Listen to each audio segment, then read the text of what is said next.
On the 18th of September, 1872, the Agricultural Society of Otsego County, New York, opened its fair at Sitz Corners with no working cattle class on the premium list for the first time in 39 years. And the man who had moved to strike that class off the list stood at the rail of the empty ring that afternoon with his thumbs hooked in his waistcoat and made the joke that is the only reason anybody now remembers the name of Roxana Dockstader. The class had been dying a long while, and nobody had killed it on purpose. In 1862 there had been 19 yoke entered in the drawing match, cattle hauling a stone boat loaded with rock across a measured course, while half the county sat on the fence and hollered. In 1868 there were 4. In 1871 there was 1, and the committee gave her a premium of $3 and wrote in the report that it was awarded for exhibition, there being no competition, and at the spring meeting after that the society voted the class off the list and put in a class for road horses, which drew 41 entries and paid for the tent. So on the 18th of September there was a ring with nothing in it, and a woman of 63 standing outside the rail with a yoke of black and white oxen that she had walked 4 miles to show and could not now enter in anything. Volney Streeter did not say it to her. Streeter grew 300 acres of hops on the flat land along the creek and kept 4 span of good bay horses and a hired man for each span, and he was the kind of man who says a thing to the 4 men nearest him in a voice pitched for 40. He looked at the cattle standing patient in the dust with the flies on them, and he said it over his shoulder. "That is not a team," he said. "That is the last century, and she feeds it hay." The rail laughed. It laughed the way men laugh at a thing that is unkind and exactly true at the same time, which is to say it laughed a little too long and then quit all at once and looked at the horses. And the Valley Sentinel printed the line 3 days afterward in its fair column under the heading of Notes About the Grounds, without her name in it, because everybody who would read it knew whose cattle they were. 4 days later, Volney Streeter walked 4 miles up the Kirby Hill Road on his own 2 feet, in his good boots, in the middle of a working Tuesday, because there was no other way for a man to travel in Otsego County that week, and asked that same woman what she would take to move 200 bales of hops 9 miles to the depot. Roxana Dockstader was a tall, raw-boned woman with a long, weather-reddened face and a heavy jaw and deep-set, pale gray eyes and graying, sandy hair pulled back so tight it made her forehead look higher than it was. She wore a faded indigo blue calico work dress 6 days out of 7. With a heavy gray wool shawl pinned across the chest and her husband's old brown canvas barn coat hanging open over the whole of it, and a dark red kerchief knotted at the back of her neck, and men's boots. She spoke slowly and left long spaces in the middle of what she was saying, and men who did not know her filled those spaces up and then had to listen to the rest of her sentence anyway. She walked home from the fair that evening leading the cattle 4 miles up the hill, and she was not upset about it, and there is no evidence she ever mentioned the joke to a living soul. To understand how a county fair strikes a class off its own premium list, you have to understand what had happened to farm power in the northern states in the 30 years before that afternoon, because it happened everywhere at once, and it happened for reasons that were plainly and repeatedly correct, and by 1872 hardly anybody could remember it happening at all. When Roxana Zoller was a girl on Kirby Hill in the 1820s, the ox was the engine of the northern farm, and there was no argument about it anywhere. He was slow, and he was strong, and he was cheap, and when he was too old to work, he was beef, which is a thing no horse has ever been in this country. He ate hay and grass and no grain to speak of. He wore a wooden yoke a man could make himself out of a basswood log in 3 evenings, and there was no harness to buy and no collar to fit and nothing to break that could not be mended with a jackknife. He would haul a load out of soft ground where a horse would jerk and jump and quit. On stumpland and stone and side hill and mud he was worth 2 horses. Her father was Conrad Zoller, and he bred and broke oxen on that hill for 51 years. He was Palatine German stock out of the Mohawk Valley, and he had a way with cattle that was famous within about 9 miles and unknown outside it. and he could look at 2-week-old bull calves in a dairy barn and tell you which 2 of the 11 would still be a matched pair at 8 years old. Roxana was the 4th of his children, and the only one who could do it, and she was leading a little yoke of yearlings at 6 and driving a working pair at 14. And then the ox went out. He went out for reasons no one could argue with, and the reasons were mostly made of iron. The mowing machine came into that valley in the 1850s, and then the horse rake, and then the reaper, and every one of those machines had a cutter bar or a set of gears driven off the bull wheel, and every one of them was built to be pulled at the speed of a horse. Take a mower over the ground behind cattle, and the knife will not clear itself, and you spend the day plugged up in the heavy grass. The roads got better, and then better again, and a good road rewards speed and does not reward pulling power. And a horse can be ridden and driven to a buggy on a Sunday and can take a woman to church at 8 miles an hour. And no ox in the history of the world has ever done a single one of those things. The census men counted 209 working oxen in that town in 1850. In 1860, there were 74. In 1870, there were 19, and 16 of the 19 were standing in one barn on Kirby Hill. By the autumn of 1872, there was one person left in Otsego County who bred cattle to work, broke them, shod them, and made their yokes, and she was a widow of 63 who had never in her life done anything else. The arithmetic against her was simple and public, and everybody in the valley could do it. And Nelson Purdy did it out loud at the livery barn, whether a man asked him to or not, because it flattered him to be the one who understood which way the world had gone. Purdy kept the livery and sales stable at Sitz Corners and dealt in horses over 4 counties. He was a trim man, with a clipped gray beard and clean boots, and he kept a stub of chalk in his waistcoat and would draw the sum out on the boards of the stall partition. "Look at it plain," Purdy would say. A horse walks 4 miles in the hour, and a pair of cattle walk 2.5 if you are lucky and the road is dry. A horse team plows an acre and 3/4 in the day, and cattle plow an acre. A horse team takes you to the depot and back inside of 3 hours, and cattle take you the whole day, and you eat your dinner on the wagon. Now she has got 16 head of working cattle up there and 22 head coming on behind them, and every one of those animals wants better than 1.5 tons of hay to see the winter through. And then he had the second half of it, and the second half is the part that stung, because it was about hay. That farm of hers cuts about 60 tons in a fair year, Purdy would say, and hay is worth $11 the ton on the platform at the depot, and she feeds every stalk of it to a herd this county quit using before the war. Call it $600 of hay a year fed out of the mow to keep alive a thing that no man within 40 miles will pay her 1 cent to hire. Sell the herd for beef tomorrow, and she has got $1,500 in the bank, 60 tons of hay a year to sell, 2 span of horses in the barn, and her evenings to herself. He was not lying. Every figure in it was correct. That is the thing about the arithmetic that runs a valley. It is nearly always correct, and it comes out correct again the next year, and a sum that has come out right every single year for 19 years does not merely become the way things are done. It turns into eyesight.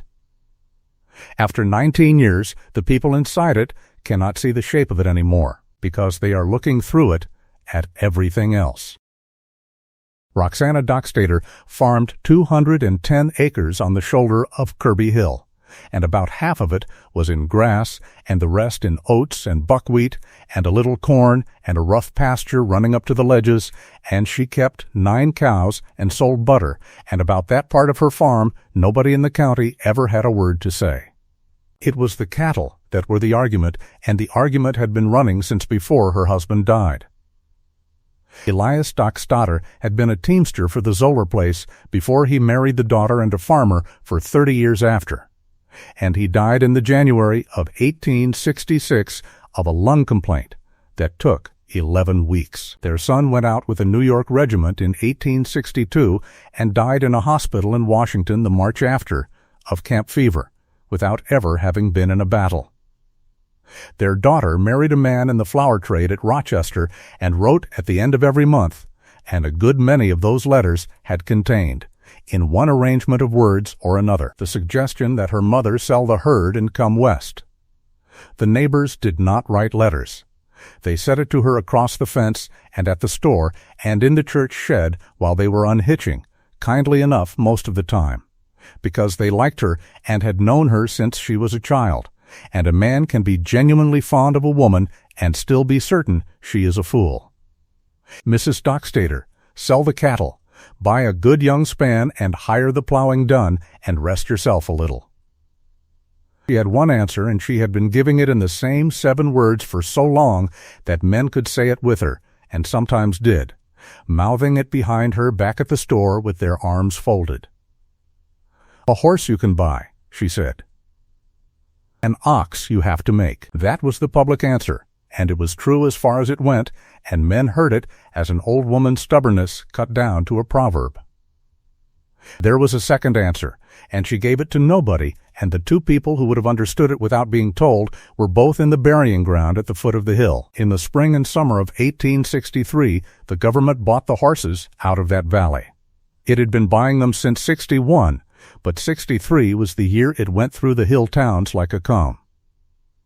The remount buyers set up at the hotel yard at Sitz Corners and paid $140 and $160 a head, cash on the barrelhead, for anything sound between 5 and 9 years old, and that was more money than a hill farmer had ever seen offered for an animal he could raise, and the horses went.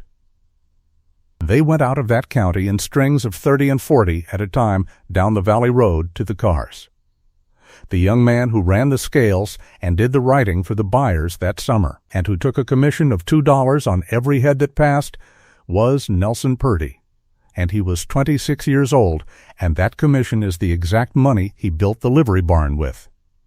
And in the June of 1863 there was not a horse to be had in that valley at any price, and the haying had to be done anyway, and the men who got their hay in and their buckwheat sowed were the men who still had cattle, and the men who had taken the $160 stood in their dooryards and watched their own grass go down flat in the rain. It came right again the next year. It always comes right again. But her father was 73 years old that June, and he drove his own yoke from 4 in the morning until dark for 6 weeks, and cut hay for 4 families that were not his own, and he never once said a word about it afterward, and he died the winter after that. So when Roxana Dockstader said that a horse you can buy and an ox you have to make, what she was actually saying, in the compressed way old people say things they have already thought all the way through, was that she had watched a whole county sell its power in one summer to a man with a wallet, and that she had never afterward been able to make herself believe that the animal in the barn was a permanent feature of the world. Now here is the part that nobody in that valley ever looked at, because it did not look like anything. It looked like too many cattle. What stood in the barn and the yards on Kirby Hill was not a herd.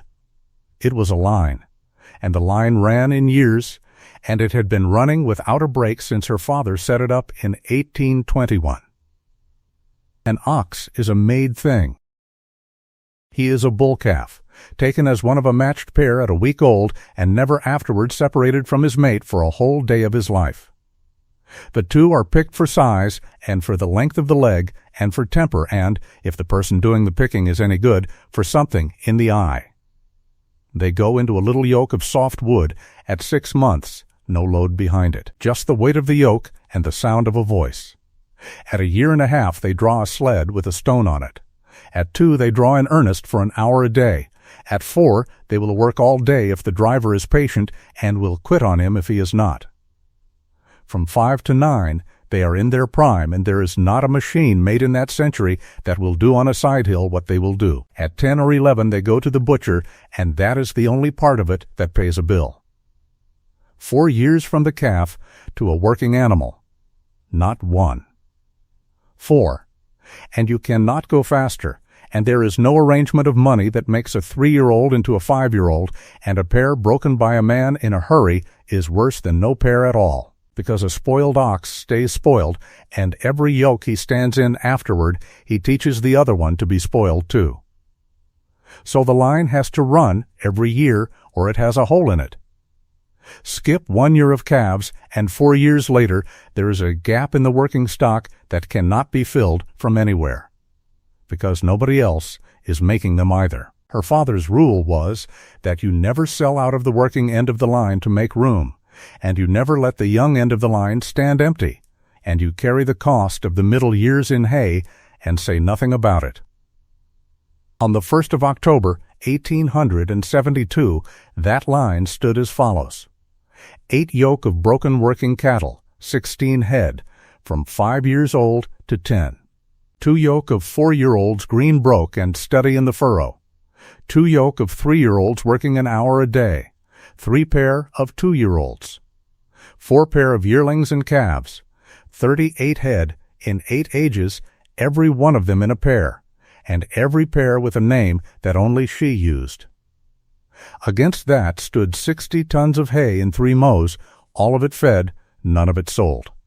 And an entry in the school tablet on her kitchen table showing that, in the previous 12-month, the whole of the cattle end of that farm had brought in $94, and 81 of it was 2 old oxen sold for beef. The other thing the valley never looked at was the part of it that was not cattle at all. An ox does not work to a rein. There is nothing on his head but the yoke behind his horns, and nothing in the driver's hand but a light goad, and everything the animal does he does because he hears it. Gee, haw, whoa, back, and get up, and the whole of a working yoke is in those 5 words, and in the exact voice that says them. Put a stranger on the near side, and they will do about half of what he says. And if he raises his voice and gets after them, they will do less than that, and if he hits them, they will remember it for a year. Which meant that the 16 head in that barn were not, strictly speaking, 16 head of power. They were 16 head of power and 1 voice, and the voice was 63 years old. She made the yokes herself, out of basswood, which is light and does not check, cut in the winter, and stood in the barn loft to season 3 years before she ever put a draw knife to it. A yoke is not a shape you buy.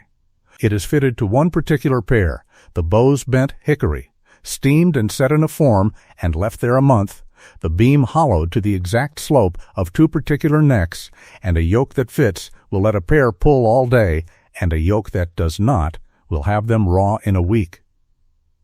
She had 11 of them hanging on pegs down the barn wall, and she could tell you which pair of cattle each one had been made for and what year.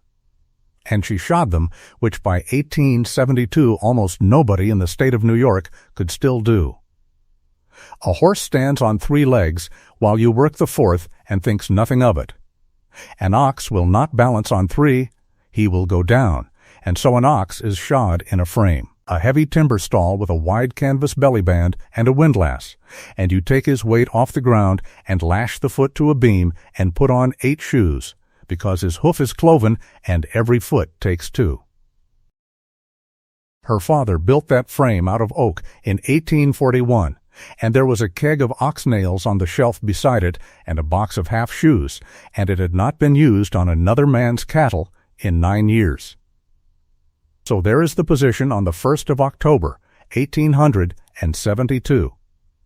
38 head of the best working cattle in the state of New York, standing on a hill 4 miles from a village that had no use for a single one of them, eating 60 tons of hay a year in the keeping of one woman who was the only person for 40 miles that could break them, drive them, shoe them, or yoke them, and who had cleared $94 off the whole business in a year. The horse disease came out of Canada in the last week of September. It started somewhere near Toronto in horses that had come off the grass, and it went through the stables there in 9 days, and then it came down over the line the way everything came, on the railroads, in the freight barns and the livery yards, and the streetcar stables where 200 animals breathed the same air all night. It was in Buffalo about the 8th of October. It was in Albany the same week. The papers called it the epizootic, which was a word most men in Otsego County read 4 times before they said it out loud, and they read about it for a week the way you read about a fire in another state. It is worth saying plainly what it was, because the men in that valley did not know, and it cost some of them their animals. It was an influenza, and it was a horse's disease, and nothing else took it. It came on with a hard, dry cough you could hear across a barn, and then a fever, and the animal would stand with his head down and not eat. It did not kill many horses that were let alone. 3 weeks of rest and warm mash, and most came up again, thin and short of wind, and were half a horse until spring. What killed them was work. Put a horse with that fever in the collar and pull a load up a grade, and his heart will quit. And in the cities that autumn they worked them, and they died in the shafts by the hundred. The mules took it as hard as the horses, which surprised the men who had bought mules for their toughness. Cattle did not take it at all. The first sick horse in Otsego County stood in the third stall of Nelson Purdy's livery barn on the 11th of October, up from the cars 2 days before. In 9 days, every horse in the county went down. That is not a figure of speech, and it is the reason the autumn of 1872 is still in the town histories. Not most of them. Every horse in the county went down inside of 9 days. The buggy horses and the road teams and the heavy farm span and the old mare in the back pasture, because there is no such thing as keeping a horse away from air. By the 20th of October, a farmer with 4 spans standing in his barn had exactly as much power available to him as a man with none. And it arrived, of course, in October. October in that county was the whole year. The hops were picked in September and pressed into bales, and they had to get to the depot to meet a buyer's option, and hops are a speculator's crop, and an option that runs out is money burned. The fall plowing had to be turned before the ground shut. The cheese factory took milk from 31 farms every morning and had to have it, and cheese does not wait, and neither does a cow. The doctor at Sitz Corners walked to 2 confinements and was 6 hours getting to one of them. The mail went up the valley in a wheelbarrow for 4 days, and after that on a man's back. In New York they hitched crews of men to the streetcars and pulled them by hand, and in Boston on the 9th of November. The fire engines went to the biggest fire that city ever had at the end of ropes with men in the traces, and the whole country read about that one and understood all at once what it had been standing on. Volney Streeter had 200 bales of hops in his press house and an option that ran out on the 1st of November and 4 span of horses in his barn with their heads down. He walked up Kirby Hill on the 22nd of October and got there at 7:30 in the morning with his good boots ruined and his overcoat over his arm, and she was in the yard with a yoke of the 5-year-olds hitched to a stone boat, and she stood and waited while he came the last of it up the lane, and she did not help him. "Mrs. Dockstader," he said. She waited. "I want to hire cattle," he said. "As many as you have got. And a driver with them if there is any way in the world." She looked at him a while, which was the thing about her that people found difficult, and then she said, "It is $6 the day for a yoke and a man, and it is $6 the day for everybody, and I will take you in the order you asked, and you are the 4th.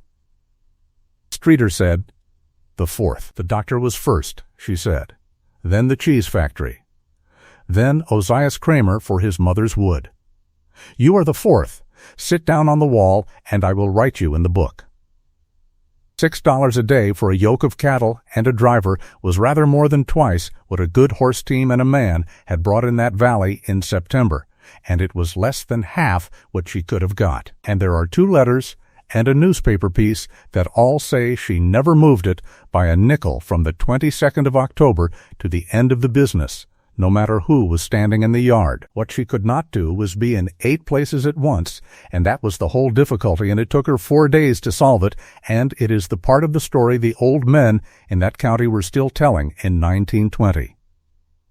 8 yoke of cattle, and 1 voice they would work for. So she taught men. She took Ozias Kramer, who was her hired man and had been for 11 years and could already drive 2 of the pairs, and she took his brother, and she took a man from the Tuller place, and 2 of Streeter's own hired men who had come up the hill with him and had never in their lives walked beside an ox. She taught them in the barn lane on the 23rd and 24th of October, 1 pair at a time. She taught them exactly 5 words and forbade them any others, and she made every one of them say those 5 words in front of her over and over until the sound of it satisfied her. Because it was not the word the animal knew, it was the note. She would not let a man carry a whip. She told them that the near ox is the one that thinks, and the off ox is the one that pulls, and that if they got a load stuck they were to stand still and say nothing for a count of 20 and then start again, because cattle that are hollered at in a bad place will lean and quit and remember the place next week. And she sent one of Streeter's men home on the 2nd morning with his day's money in his hand for striking an ox across the nose, and told him he could come back in a week if he wanted to. And he did not come back, and Streeter did not say one word about it. From the 24th of October, the cattle went out of that yard at daylight every day but Sunday, 7 yoke on the road and 1 yoke resting and rotating through, and they did not stop until the ground froze hard in the 3rd week of December.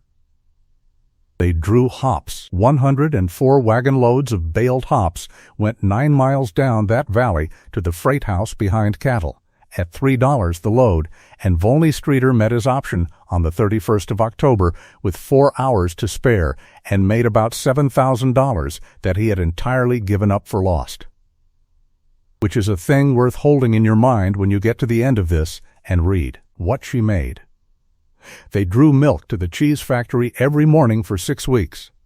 They drew coal to the school and the church, and wood up the hill roads to houses that had none, and one Tuesday in November they drew a hearse the whole 4 miles from the village to the burying ground at a walk, because there was no horse in the county fit to be put in front of it.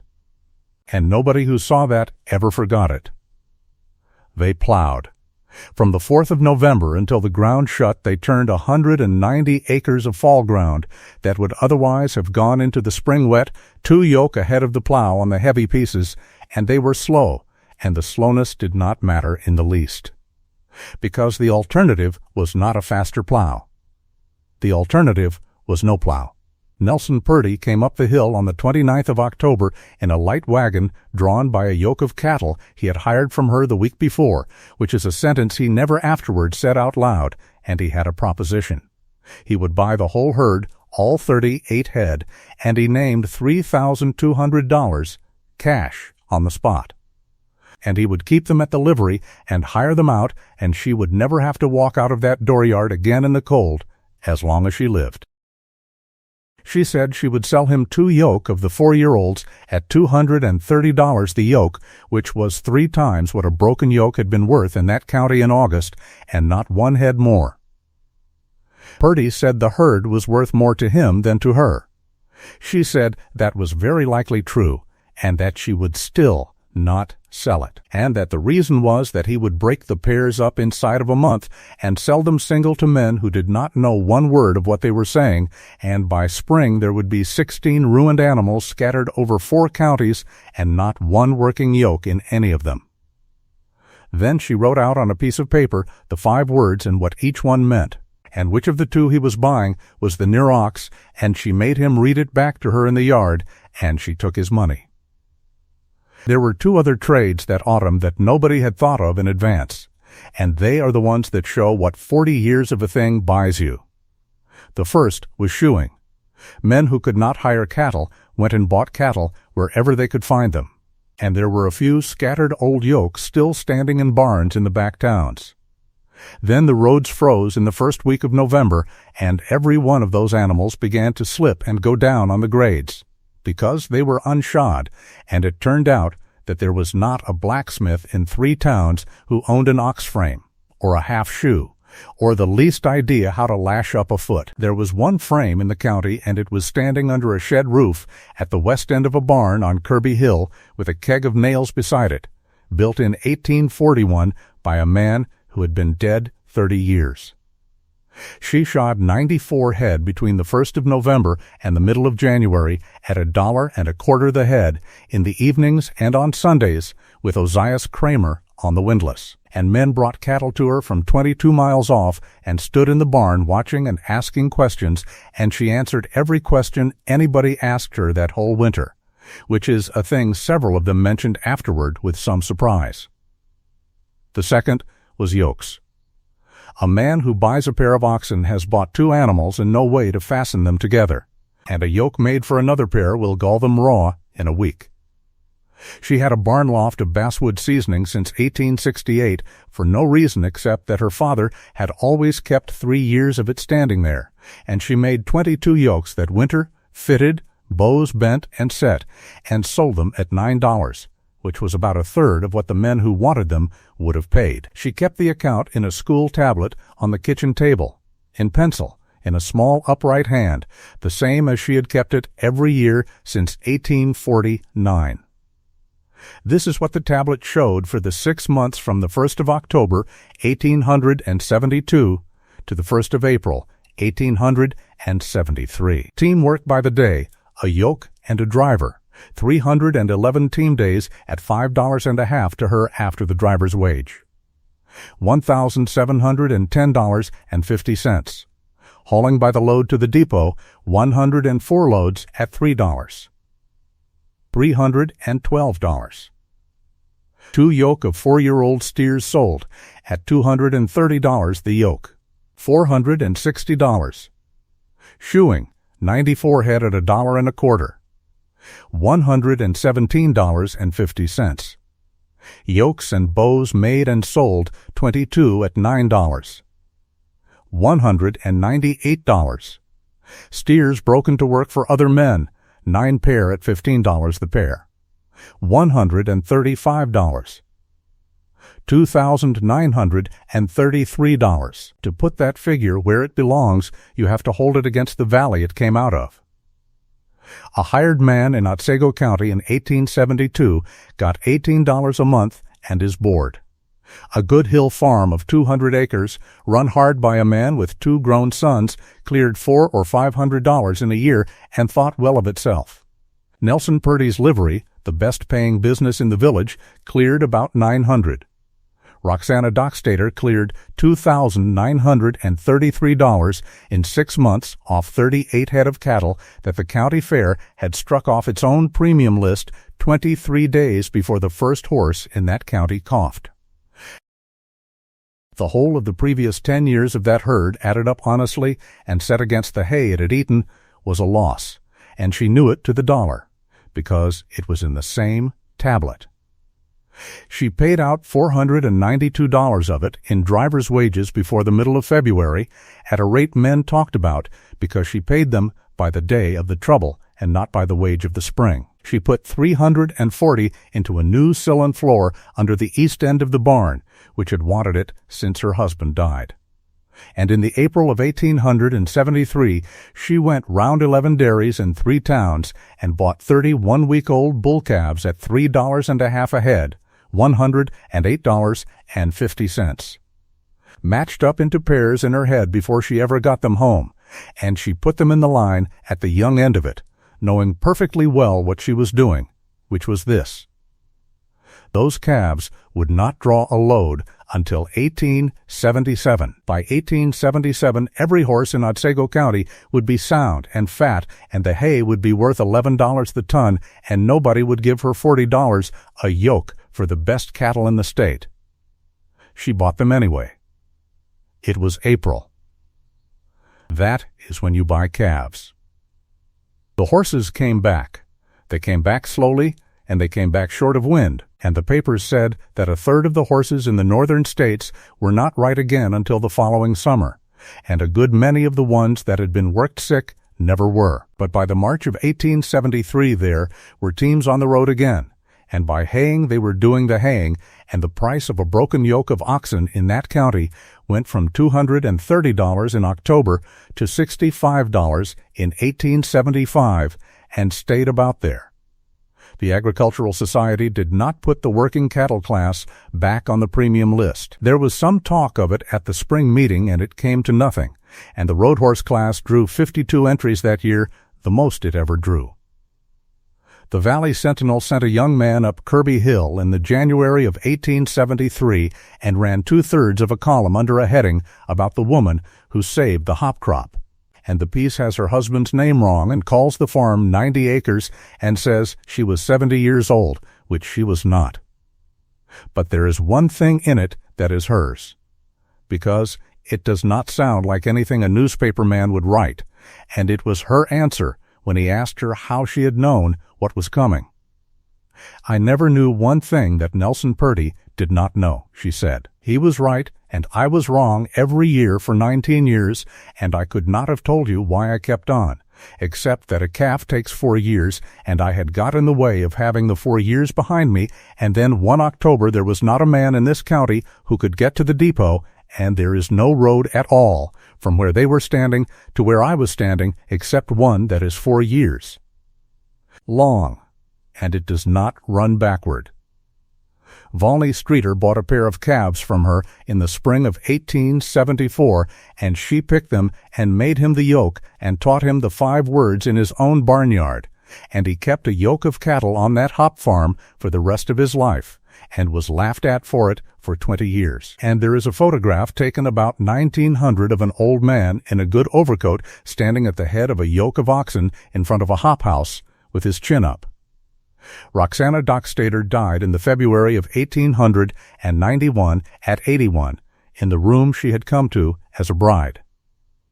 Ozias Kramer's family had the place after her and kept the line running 4 pair of calves a year. Through the 1890s and past the turn of the century, and the last yoke bred out of that line worked on Kirby Hill until 1909, drawing logs off ground too steep and too wet for anything else, which is where the ox went in the end everywhere in the northern states, and where he stayed the longest. The ox frame stood under its shed roof until the barn came down in the 1920s.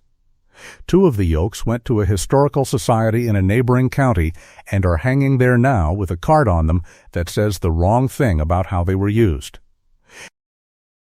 But there is a lane running up from where the barn was to the upper pasture, and the ledge comes through the ground in that lane for about 40 feet, and if you clear the leaves off it you will find 2 grooves worn in the rock, smooth as the inside of a bowl, about 3 inches deep, running parallel 1.5 yards apart, which is exactly the width of a working yoke of cattle. 70 years of the same 8 feet, 4 days a week, in the same 2 lines. Nobody standing there ever did that on purpose, and nobody could have done it in a hurry, and it is the only thing left on that hill that says what was there. 19 men sat on a fence rail at a county fair on a bright September afternoon and laughed at 16 head of cattle, and they were right about nearly every single thing they thought. A horse is faster. A horse runs the machinery. A horse takes your wife to church. Every figure Nelson Purdy chalked on the boards of that stall was correct, and it had been correct every year since the war, and it went on being correct for the next 50 years, until the tractor came along and made fools of the horses in exactly the same way and for exactly the same reasons. The arithmetic was wrong for 9 weeks. It has never needed to be wrong for longer than that, and the only person still standing in the place where the wrongness landed was a woman who had picked 2 calves out of a dairy barn every April of her life, whether there was any earthly reason to or not, and had led them in a little yoke at 6 months, and worked them an hour a day at 3, and fed them through 5 winters out of a hay mow she could have sold, and had never once been able to explain to anybody, including herself, why she went on doing it, except that it was April, and that is when you buy calves.